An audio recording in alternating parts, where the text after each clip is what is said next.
بسم الله الرحمن الرحيم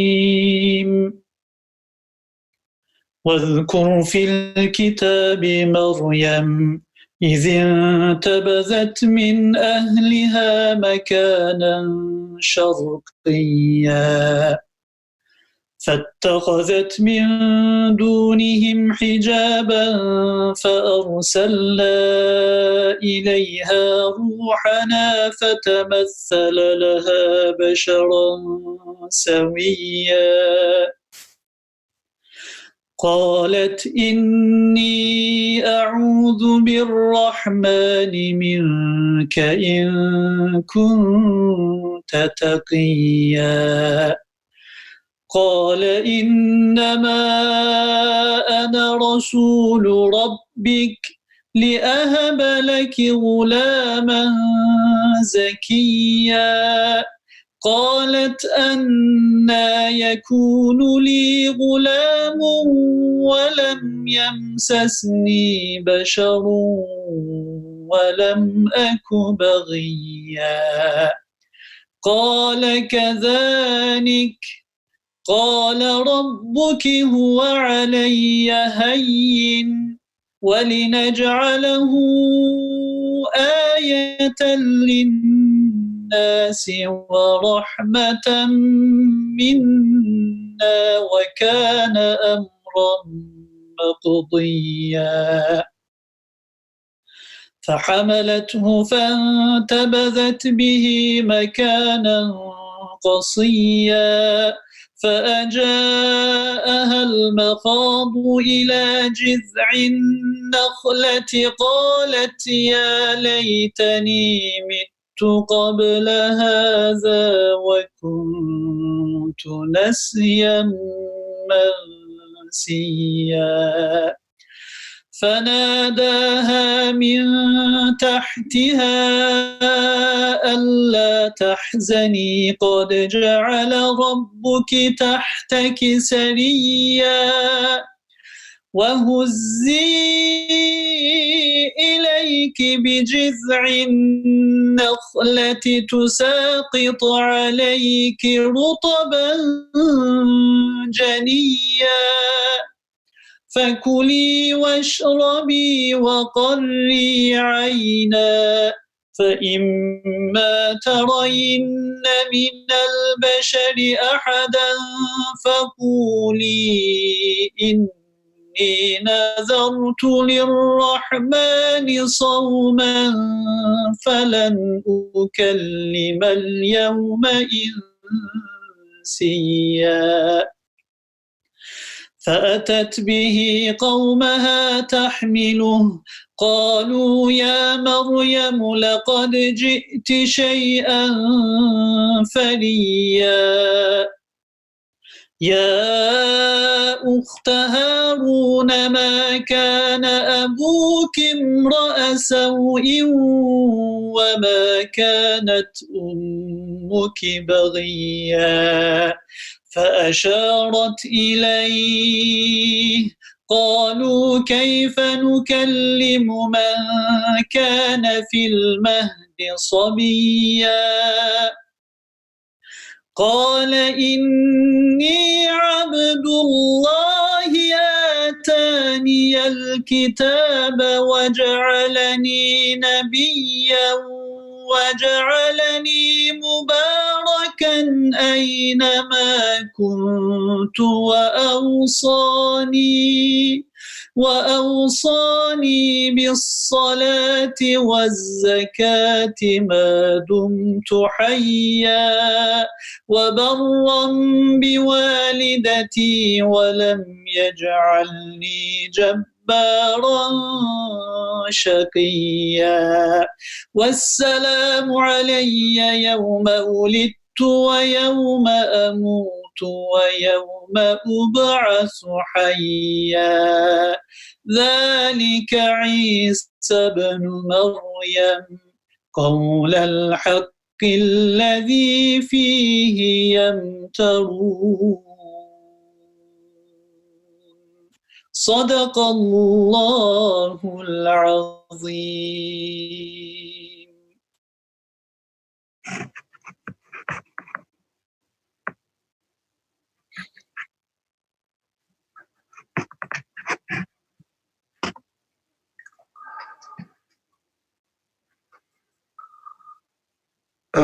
Good evening from Salaam Islamic Center, Orange County, California.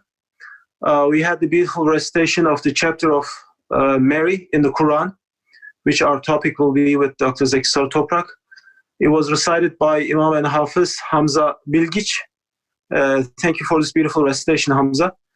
And now we have our dear guest, Zeki Saritoprak, Professor Dr. Zeki Saritoprak, who's the chair of Bediuzzaman Said Nursi in Islamic Studies at John Carroll University, Cleveland, Ohio. So we'll have until 7:30, the last 15-20 minutes for the Q&As. So the floor is yours, please, Dr. Zeki Saritoprak. First, there is a tradition in the among Muslims to say a few beautiful words before we start. First, I'd like to congratulate the Imam who recited, Imam Hafiz Hamza. It was very beautiful recitation. Really very, very, very calming, very relaxing. It's unbelievable. It talks about the story of Mary and then the birth of Jesus, so it's very beautiful. Inshallah, I will elaborate on those. But there is a tradition that to start with beautiful words of praise to God. So, praise be to God, the creator of heavens and earth. And peace and blessings be upon Prophet Muhammad and be upon all prophets, his brothers. He calls them as my brothers. So peace and blessings be upon all the prophets of God. So our topic today is Mary in the Quran. And actually when Muslims talk about Mary, they also say peace and blessings be upon her. Because she's not a normal in a sense, she's not like a regular person. She is debated to be a prophet of God by Muslim scholars. And as you will see, the Quran speaks of her attributes, of her qualities, and then it gives her as an example to be emulated, to be followed. So Mary is very, very significant personality in the Quran. As a matter of fact, she is the only woman mentioned in the Quran by name. You might be hearing something now from background that is call for prayer. In Cleveland now it is evening prayer time, and I have a watch. Sometimes it is set up to call the prayer. Is a kind of table watch. So that's the reason you hear this. There is no call for prayer on the top of the minarets in Cleveland. In the Islamic world, you will see this voice coming from the top of the minarets, basically. So talking about Mary and this chapter named after Mary, the chapter is chapter 19 in the Quran. Now, if I ask you this question, how many chapters we have in the Quran? I'm sure all of you know about it, but I heard that there are some young people who are watching and joining this event. So to consider those young people as well, there are 114 chapters in the Quran. 114 chapters. And this chapter, Mary, is chapter 19 in the Quran, basically. Chapter 19 named after Mary. And the most, I think, interesting part of it is how it speaks of the prayer of Zechariah. Zechariah is also a prophet of God, as a prophet and as messenger of God. And his son, Yahya, named also Yahya, translated as John the Baptist in English, he is also a messenger of God, a prophet of God. And we will elaborate on both of them briefly because it is the beginning of the story, and then we will go to the story of Mary in the Quran. Basically, there are a few other prophets mentioned after Mary is mentioned in this chapter. For example, Abraham is mentioned in the Quran, Abraham, and in this chapter Mary, and also after Abraham, Isaac is mentioned, Ishmael is mentioned, Moses is mentioned, and interestingly, Idris again is an important prophet is mentioned. Idris is known in English as Enoch. Enoch also is mentioned in this chapter. Do all these have some connections to Mary? Perhaps through lineage, there might be a connection between Mary and these personalities. Although the Quran does not speak of these personalities as the lineage of Mary, but based on the story of Mary, these personalities, these prophets of God, messengers of God are mentioned. According to the Islamic sources, Zechariah was a carpenter, and probably, maybe it's possible that is in the Christian tradition, Jesus was also known as a carpenter. So carpentry was an important job at that time, and therefore Zechariah was a carpenter. Joseph, there's one mentioned in the Bible as in the Islamic sources, as I will mention, as a pious personality, but not mentioned in the Quran by name. The Joseph that is in the Christian tradition as known as the fiancé of Mary. In Islam, he is not mentioned in the Quran, but in the Islamic major sources, he is mentioned as a pious personality who was taking care of Mary, not the fiancé of Mary, but a pious personality who was taking care of Mary. So he was also a carpenter. So Jesus was a carpenter. Interestingly, Zechariah was also a carpenter. So the Quran speaks of the story of Zechariah, and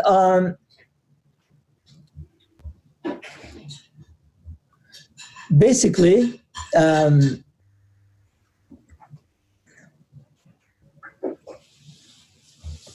let me.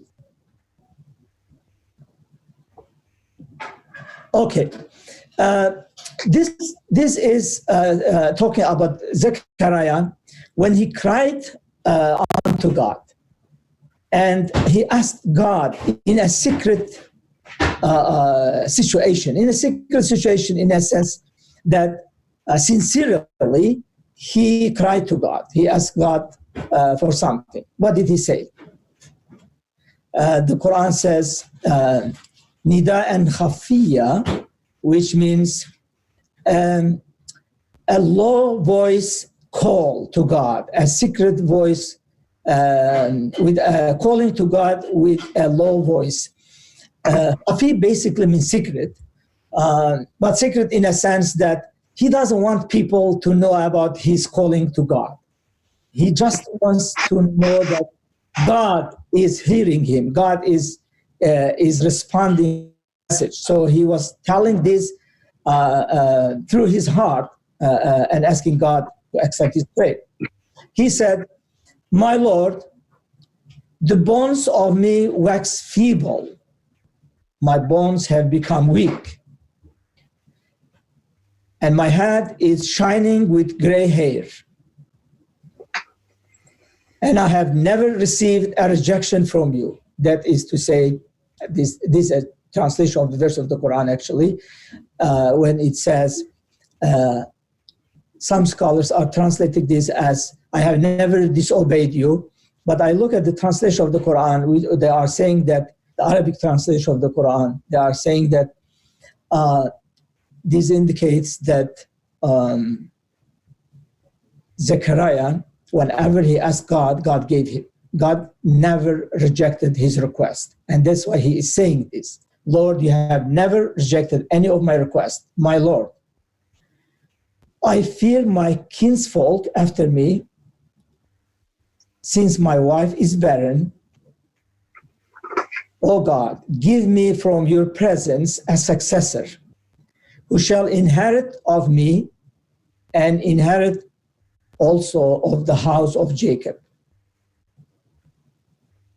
So this inheritance, Islamic scholars and commentators of this Quranic verse are saying that he was not concerned about wealth, about property, about who would be inheriting him in his property. Actually, he was not a rich person. He was a carpenter, and normally a carpenter would not be a very rich person. So what was he is asking about? What was the inheritance that he was asking about? Islamic scholars would say this inheritance was the prophethood. Jacob was a prophet of God. Abraham was a prophet of God. Isaac was a prophet of God. So all these, the house of Jacob, Joseph, the son of Jacob, was a prophet of God, mentioned in the Quran, and a chapter named after his name. All this was an inheritance. And now he is afraid that this prophethood will come and end with him. So Lord, give me a son that will carry this message of you to people. So that's why he was not talking about his wealth, about his property, but he was talking about the prophethood. So God accepts his prayer. It seems like momentarily, because God responds to him in the Quran immediately. God says, there is a good news for you, O Zechariah. God gives him the good news that he will have a son, Zechariah will have a son, and his name will be Yahya. God gives him a son and also names this son. It's very interesting story, very beautiful story. Yahya is translated in English as John. So this will be John the Baptist. Yahya is the Arabic word for that. It's similar to Yohanna. In some Arabic sources, Yahya is also referred to as Yohanna. And this is a very unique name, Yahya, because God says that we have not given this name to anyone before him. That is to say, O Zechariah, I am giving you a very special one. I will give you a son who is very special. No one have been named with this name. I am naming him Yahya. So this way, Zechariah receives a remarkable gift from God. Yahya is that gift. So he asked God, Zechariah asks God, but now he has this beautiful good news, and now he is asking God how this can happen. God, Lord, please tell me how this can happen. He's wondering how this could happen, because he says, how can I have a son in this old age of mine and my wife is barren? Is it possible? My wife is barren. Yes, I believe in your good news, but how this can happen? And the Quran in this chapter Mary, verse 9 says, it will be. Kadhalik, the Quranic verse says, it will be. God wants, it will be. So it will be. Your Lord said, the Quranic verse continues, your Lord said, it is easy for me, even as I created you before when you were nothing. As if the Quran says, Zechariah, remember, if you are nothing, you are not even created, and I created you, and now you are present. So if I can create someone from nothing, then why I would not create a son from a person who is old and a woman who is barren? So no doubt about it, I will give you this son. The God says to Zechariah. So this is the beginning of the story. It has something about the qualities of Yahya. He is a pious personality. Yahya is very pious. And also like Jesus, he speaks and he says, peace be upon me when I was born, peace be upon me when I will die, and peace be upon me when I will be resurrected in the final resurrection, afterlife. And he says, God, I have never, I ask God that I will never be disobedient to my parents. The Quran describes him, that he never disobeyed his parents. He was always kind to his parents, which is a Quranic command. To worship God and to be kind to parents is very important principle of the Quran. So Yahya was fulfilling this Quranic principle by saying that God referring to him that he never disobeyed his parents. And then it goes to the story of Mary. And first, of course, the sequence of the verses in chapter Maryam, chapter 19, is the story of the birth of Jesus comes. After this story of Mary, the story of Yahya, the story of the birth of Jesus comes. So the Quran says, remember when Mary took a place to go to the east, and the pain of pregnancy, the pain of contraction come to her, and she gives birth to Jesus eventually. So the story of the birth of Jesus comes after this. But this is in chapter Maryam. In chapter Ali Imran, the family of Imran, which is the family of Maryam, Imran is the father of Mary in the Quran. So the family of Mary is the family of Imran. Chapter 3, verse 35 is talking about this story, basically. And here we have the story of how Mary was born. According to Islamic sources, when the family of Imran, the mother of Mary, initially mother of Mary was a barren woman. She was unable to give birth. And I think one of the commentators, Al-Tabari, says that she saw a bird feeding her baby bird, her newborn bird, and she had a desire to have a child. Sincerely, she asked God for a child. She said, Lord, give me a child. Give me this experience of feeding my child. And God accepted her prayer. God accepted the prayer of the mother of Mary.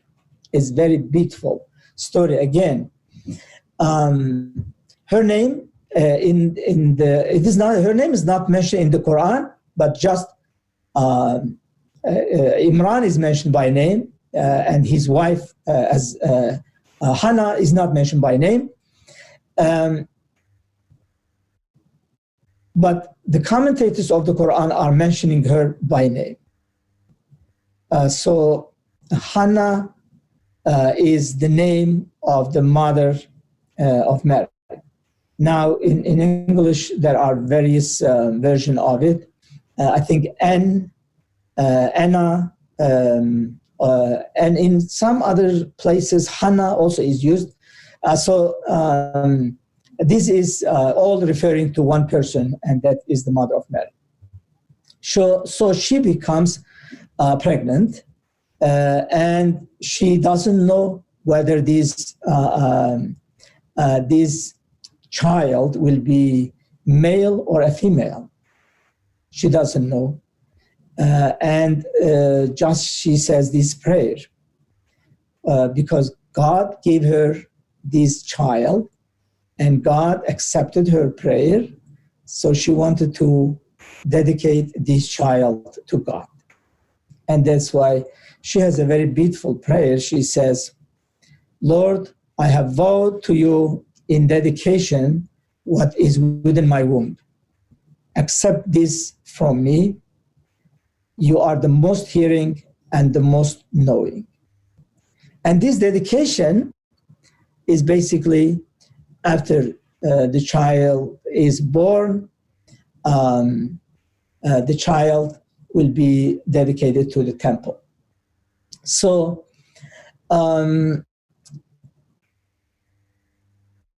about 70 verses are talking about this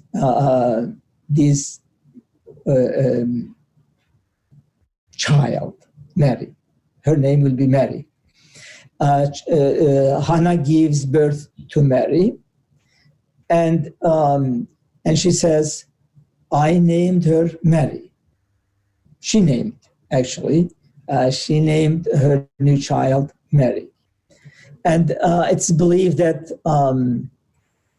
Imran passed away before Mary was born, so Mary needed a protection. And we have some Quranic verses about that as well.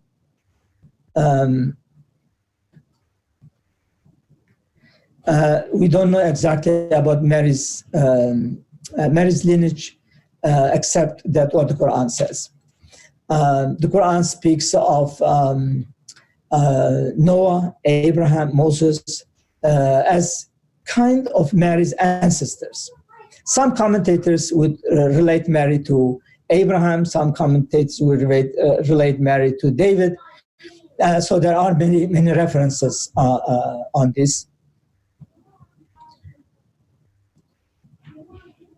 There are,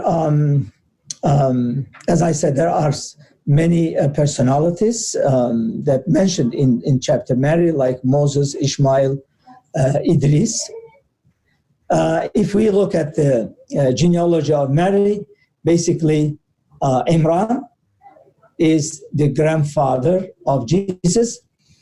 So Mary is the daughter of Imran, and Jesus is the son of Mary. On the other side, Zechariah is coming from the Imran side, and also his son Yahya.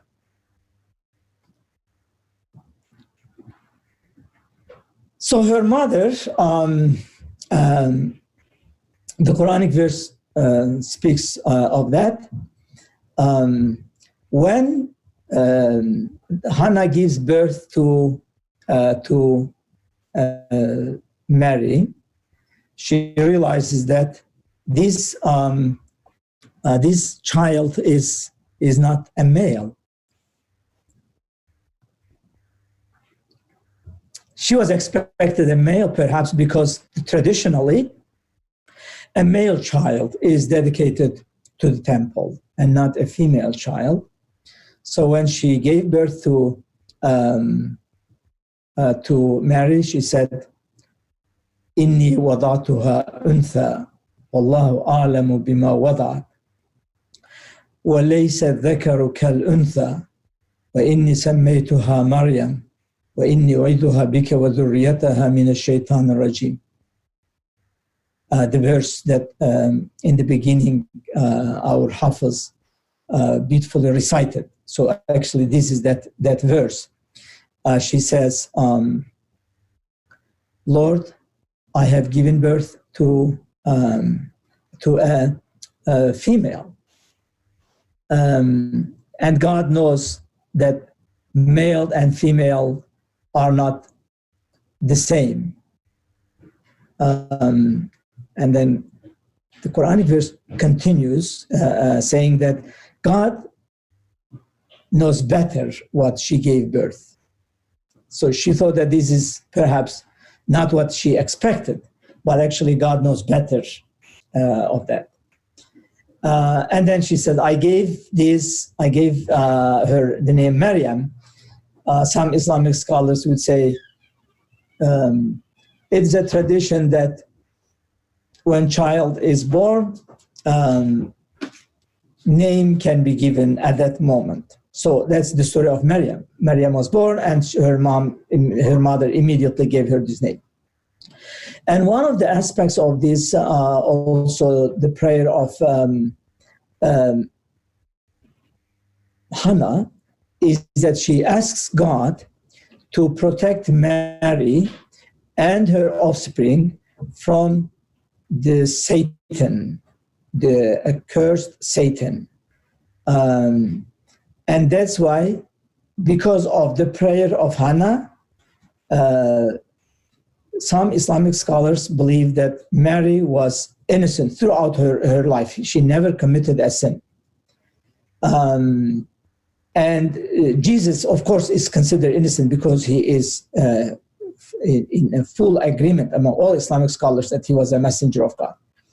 And even this is true for Mary, because this prayer of Hannah was accepted by God. Some Islamic scholars also interpreted this story that if you ask God for something and God does not respond to you in the way that you want, it doesn't mean that your prayer is not accepted. As a matter of fact, God might have accepted your prayer in a better way. And this is the story of the prayer of Hannah.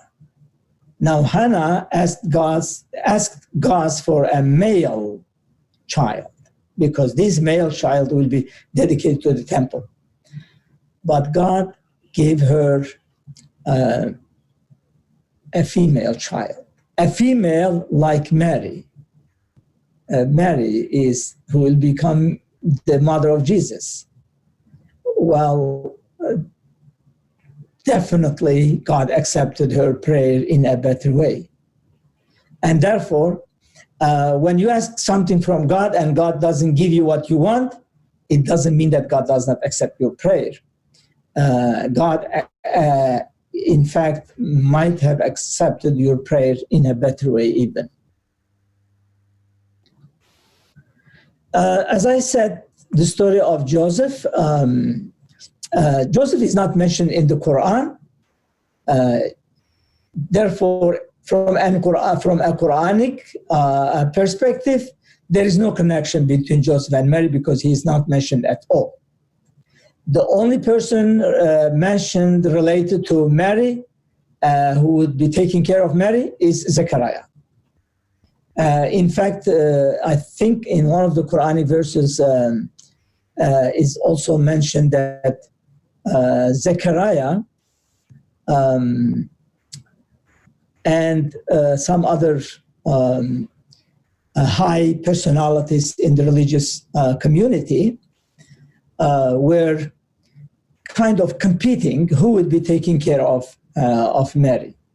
Now Mary is born; she needs care, and because of the piety of these people, everybody would like to get this reward, because taking care of this newborn baby would be a remarkable, of course, helping her mother will be a remarkable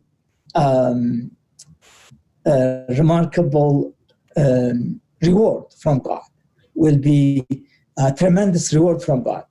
And therefore, everybody wanted to have this reward, so they were competing. And they said, let's throw our pens to the Jordan River, and the one whose pen stands will be taking care of Mary. So we'll throw our pens and see whose pen is standing in the water, in the flowing water. And all of them threw their pens, and the pen of Zechariah stood firm without moving in the flowing water and standing, and that all show that Zechariah won the competition. And he was in charge of Mary. So he took care of Mary. In the early life that Mary, Zechariah would visit Mary in the sanctuary, and he would see some food present. And Zechariah would say, Mary, where did you get this food? How you are getting this food? I look at the commentaries on this verse. They say Mary would get the fruits of summer in winter and the fruit of winter in summer. And that's why Zechariah was surprised. And he would say, where are you getting all this fruits? And Mary would say, this is from my Lord, from God. God can provides food for those who want without any limitation. For God, there is nothing difficult. And this way, Zechariah took care of Mary.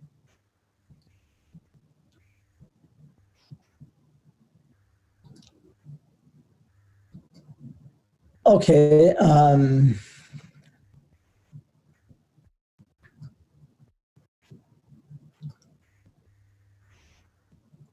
So we talked about basically the story of competition. And the story of the food that Mary would receive. Some of the attributes of Mary in the Quran.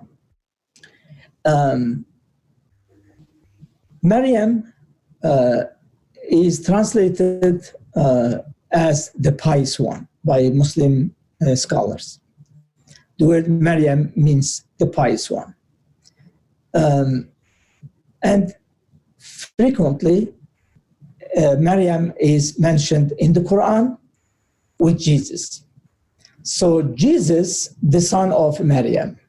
Jesus, the son of Mary. But occasionally, Maryam is mentioned independently. Just Mary. Especially in the story of the birth of Mary, it seems like Mary's birth was also a very important event because it takes place in the Quran independently. And that's why there is a hadith of the Prophet when the Prophet speaks of the woman of paradise, who is the highest woman of paradise. among all women of the world. The hadith of the Prophet says, Mary is the chief master of all women of paradise. Mary is the highest of all. So she is very prominent personality in the Quran. When she is mentioned with Jesus, Jesus, the son of Mary, that's frequently that is the title of Jesus. When Jesus is mentioned, generally he is referred to with the name of his mother, son of Mary. If we say which one is higher, if we ask this question, whether Mary is higher or Jesus is higher according to the Quranic understanding, the answer will be Jesus. Jesus is higher than Mary. Because Jesus is not only a prophet, but also a Rasul in Islam. A Rasul, which means higher than the prophet.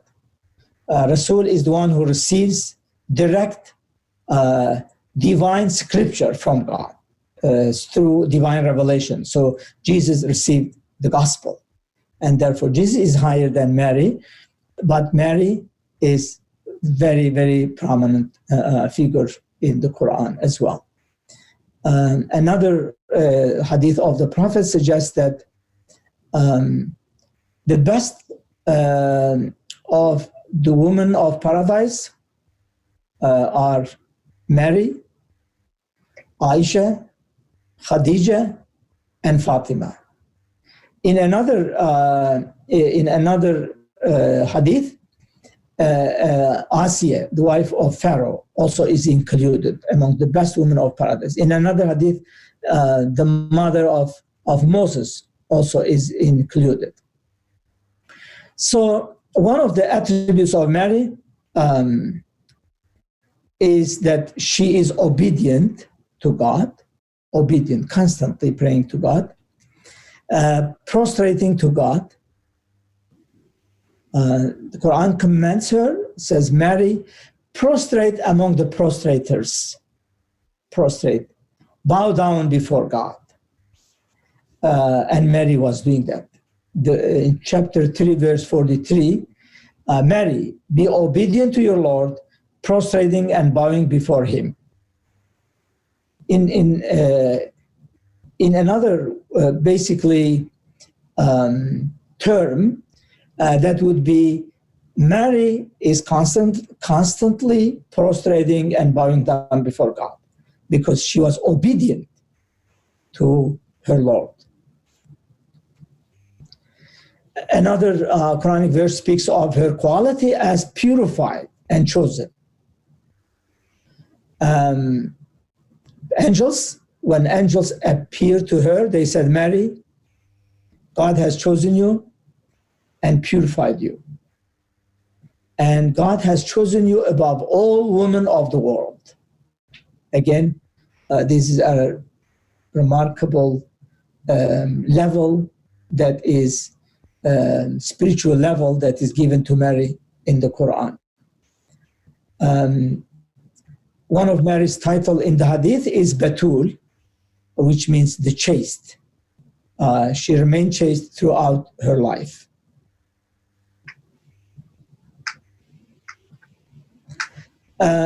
Being, visited by angel also is considered a very important position. The Quranic verse speaks that an angel visited her when she withdrew from her people to an eastern place, and she took a veil apart from them. God says, then we sent unto her our spirit that presented himself to her as a human without fault, like a perfect human being.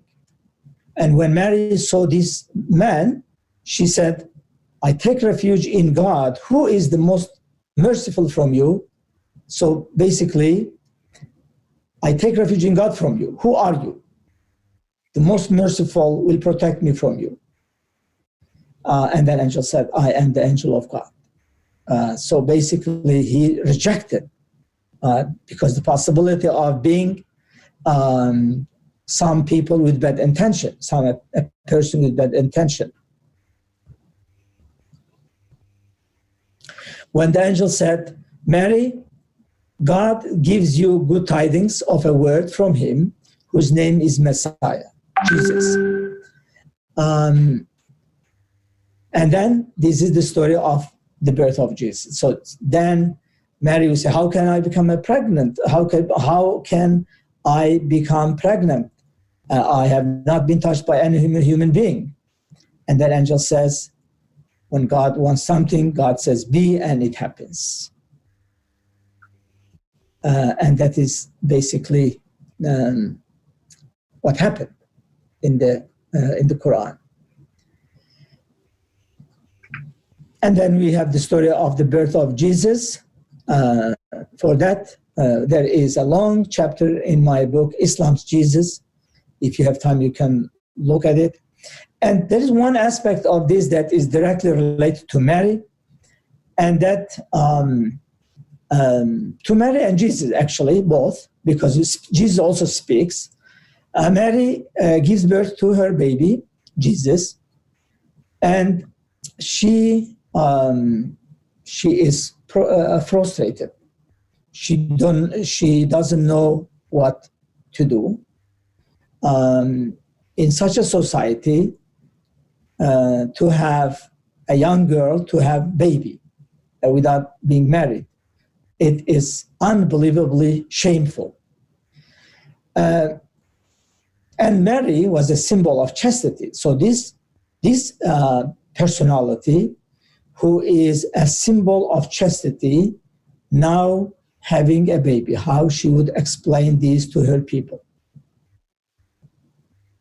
And that's why there is a verse in the Quran, Mary speaks, in which Mary speaks. She says, I wish I was never created. I wish I was just forgotten forever. But then God helps. God's help come to her. And then God gives her an advice, a revelation. Actually, God reveals to her, saying that, Mary, take your child to your people. When they ask you a question, don't speak. Just use sign language. I am summarizing in modern terms. Just point and do not speak. And tell them that you will not speak. You have vowed to God to fast of speaking. You will not speak to anyone. And Mary did the same as God commanded her. She took her baby to her people, and exactly they asked her the same question. Mary, you have surely committed a monstrous thing, sister of Aaron. Sister of Aaron. Aaron, Islamic commentators are saying that Aaron was a pious personality at that society. So pious people were having this title, the sister of Aaron. So, oh pious person, your father was not a wicked man, nor your mother was unchaste. Why you have this baby? And Mary, as God revealed to her, pointed to the child, and as if she said, don't ask me, ask the baby. I don't know what to tell you. Ask the baby. They understood her message. So they said, how shall we speak to one who is still in cradle? They said, how can we speak to one who is in cradle, who this person cannot speak?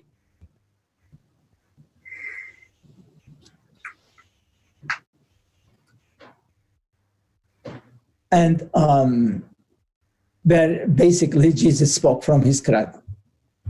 And in a way that Jesus declared the innocence of mother. the innocence of his mother.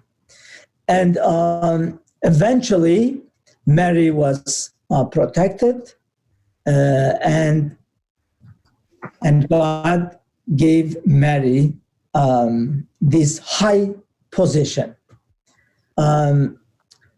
Mary is not a deity, because I think my time is getting almost over. So I will give some time for questions. To summarize, Mary is not a deity in Islam. He is a very high personality. He is a righteous person.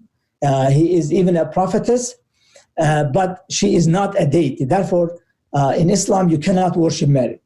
You cannot worship Jesus. You cannot worship Muhammad even. You cannot worship any prophets of God. Worship is to God. And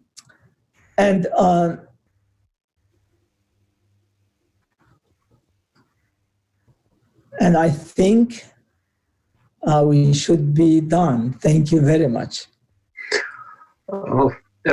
Thank you so much, Professor, for this beautiful presentation, Mary in the Quran. In the beginning, Imam and Hafiz Hamza Begic recited the verses about Mary in the chapter. And we are, with your commentaries and with Islamic scholars' commentaries, there are two questions that we have that came through our social media. One is what are the differences of Mary mentioned in the Bible and the Quran, if there are any? This is the first question. I think there are differences. I would say Bible has many details of the lineage of Mary. The Quran doesn't give those details. And one of the aspects that is mentioned in the Quran and not mentioned in the Bible is the story of the declaration of Jesus when they asked Mary, how can we speak to a child in his cradle? So this, I asked one of my Christian colleagues, he said, no, we don't have this in the canonical Gospels. So this is in the Quran. This miracle of Jesus, it is a miracle of Jesus, but also it is a declaration of the innocence of Mary. So when her people saw this baby from her, and they said, you know, Mary, you are a pious person. Your mother was a very good person. Your father was not a bad person. Why you would have this baby? And she said, she didn't say, she pointed at the baby. So this is not mentioned in the canonical Gospels. And maybe one aspect that is different would be the story of Joseph.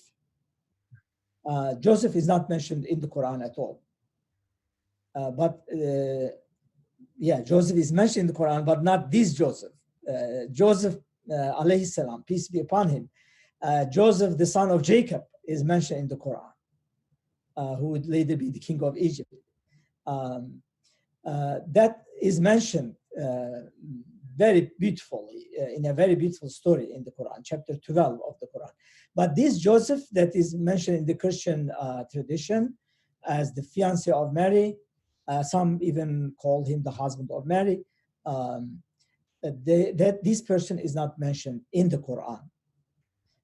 In the Islamic tradition, we have a reference to him as a pious personality who took care of Mary just to protect her, but not as the fiancé of Mary. I see. Thank you. I know there are many other differences, but this is just the difference that come to my mind. Thank you. And the second question that came to us through the social media is what are the lessons for contemporary women in Islam that can be derived from the story of Mary in the Holy Book? That's a very beautiful question. I think Mary is symbol of modesty, prayer, chastity. All these are the qualities of Mary. Yeah, you know, like if you look at her qualities, she is having a great trust in God. Great trust, unbelievable level of trust in God. That's why the Quran speaks of her as min al-qanitin. Min al-qanitin. Qanitin is actually a masculine term, but it is mentioned for Mary, which means those who are constantly devout to God. Among them, Mary is among them, those who are constantly having devotion to God. And the reason that masculine term is used, it is suggesting that Mary is not an exemplary personality for only female Muslims, but for male Muslims as well, because she is constant in her prayer.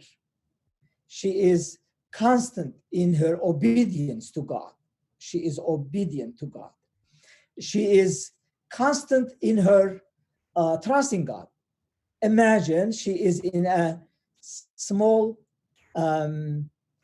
sanctuary, and she doesn't have any concern that she will have a food or not, and the food comes to her.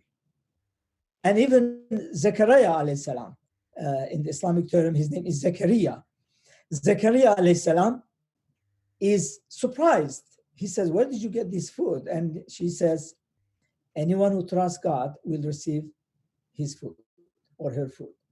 God gives sustenance in an unlimited way to those God wants. So this is coming from my Lord. And I think that's why she is a great example of modern, for all women, for all women who would like to be pious and who would like to take the path of obedience to God. She is an exemplary personality. Of course, in Islam, as I said, it's important not to exaggerate too much. That's why if you exaggerate too much and call her a deity, it will be actually putting her level down, because no one can be considered a deity except God. So do not exaggerate to that level. But then when it comes to piety, she is a perfect example for male and female Muslims. The Quranic term is indicating that. Thank you for that. And one last question. You talked about the female figures in Quran. Is there a hierarchy among them? I think the female figures that are mentioned in the Quran, there are many. There are positive examples, but also there are negative examples of female figures. The positive examples would be Mary, mentioned by name, and would be the mother of Moses, who is also a very remarkable personality that, according to some Quranic verses, she also received revelation from God, how she would be able to protect her newborn baby, Moses, because Pharaoh was going to kill all newborn male children of Israelites. And she was afraid of Moses, that he will be killed by Pharaoh. So she received a revelation from God. It's a long story. Basically, God returned Moses to her, and God protected Moses. So she is a very remarkable personality. And the third important personality is Asiya, the wife of Pharaoh. If we make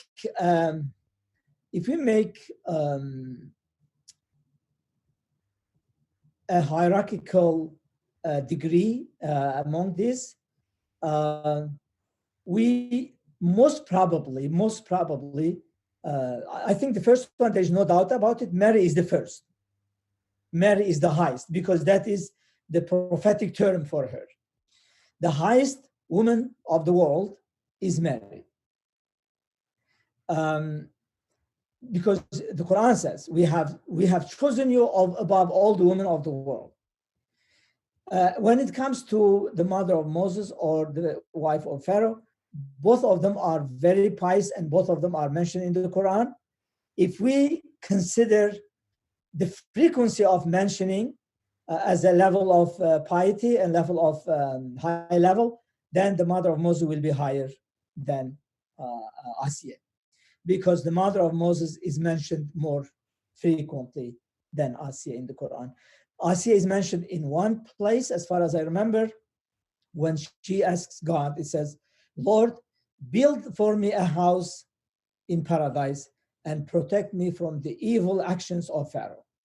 We have her prayer in the Quran, but she's not mentioned so frequently as frequent as the mother of Moses. So based on this, then I think we should say Mary, the mother of Moses, and Asiya. And the Prophet in one hadith says, those who are not mentioned in the Quran, like Khadija, the wife of the Prophet, Fatima, the daughter of the Prophet, Aisha, the wife of the Prophet, who are not mentioned in the Quran. We don't have their names, but the hadith says they are also the chief masters of paradise. And thank you for that. And one last question, Professor, if I may. Yes. That came through social media. This will be the last. Does the community leave Mary alone after Jesus speaks, or do they push her more? Do you have any insight to this? Yeah, there is, in our references, we don't have many sources on that. There is no actually too much information on that. But one thing that is known, since Mary survived, because if it was accepted as adultery, according to the law of the time, she would be stoned and killed. But it is clear that that message that Jesus gave from his cradle convinced many people that this is an extraordinary situation. What was the message? What did Jesus say? When as a baby? When Mary pointed at the baby and they said, we cannot talk to a baby who is in cradle. The baby in cradle cannot talk. And Jesus immediately spoke, miraculously. Jesus was 11 days old. Now, an 11 days old child cannot talk, but he talked. And that's why he declared the innocence of his mother when he said, it's a very powerful statement in the Quran, said by Jesus, Inni Abdullah, I am the servant of God. Atani al-kitab, God has given me the book, وَجَعَلَنِي نَبِيًّا, and made me a prophet.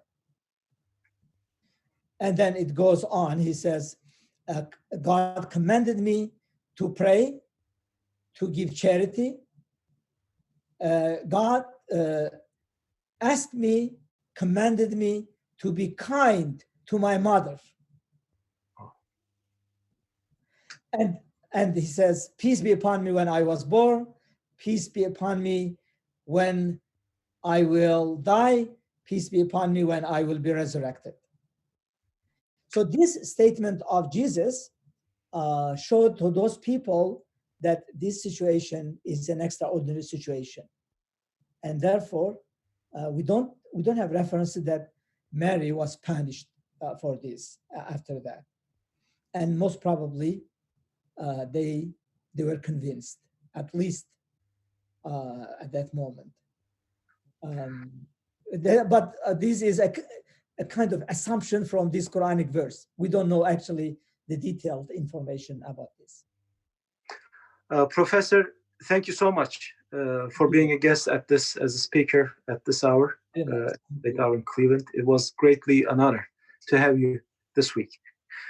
Dear guests, we're going to have Dr. Sofia Pandya, the professor and also the religious studies chair in California State Long Beach University. And she's going to talk about Rabiatul Adawiya, another female important female personality and saint in Islam. At this hour, at 6:30 next week, next Wednesday, through Salaam's YouTube channel. Thanks so much, and have a wonderful evening. Thank you, Professor. Take care, you all. Thank you. Thank you.